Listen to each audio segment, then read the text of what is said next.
ಎಲ್ರಿಗೂ ನಮಸ್ಕಾರ. ನಿನ್ನೆ ನಾನು ನನ್ನ ವಿಡಿಯೋದಲ್ಲಿ ನಿಮಗೆ ಈ ಮಿಷಿನ್ದು ಬೆಲೆನ ತಿಳಿಸ್ಕೊಟ್ಟಿದ್ದೆ. ಹಾಗೆ ಇವಾಗ ನನಗೆ ಆ ಒಂದು ವಿಡಿಯೋಗೆ ತುಂಬ ಕಮೆಂಟ್ಸ್ ಬರ್ತಾ ಇದೆ, ಮೇಡಮ್ ಈ ಮಿಷಿನ್ಗೆ ಜರಿ ಥ್ರೆಡ್ನ ಯೂಸ್ ಮಾಡ್ಬೋದಾ ಅಂತ. ದಯವಿಟ್ಟು ಯಾರು ಯೂಸ್ ಮಾಡಬೇಡಿ.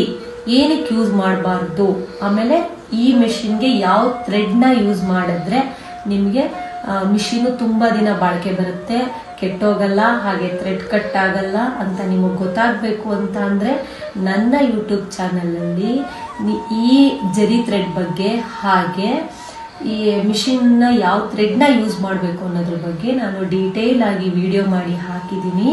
ದಯವಿಟ್ಟು ಎಲ್ಲರೂ ಹೋಗಿ ಆ ವಿಡಿಯೋನ ಒಂದ್ಸತಿ ನೋಡಿ. ನಮ್ಮ ಟೈಲರಿಂಗ್ ಬಿಸ್ನೆಸ್ ಬಗ್ಗೆ ಇಂಟ್ರೆಸ್ಟ್ ಇರೋರಿಗೆ ನಿಮಗೆ ತುಂಬ ಯೂಸ್ಫುಲ್ ಆಗುತ್ತೆ ಇದು ವಿಡಿಯೋ. ಹಾಗಾಗಿ ಜರಿ ಥ್ರೆಡ್ನ ಮಾತ್ರ ದಯವಿಟ್ಟು ಯೂಸ್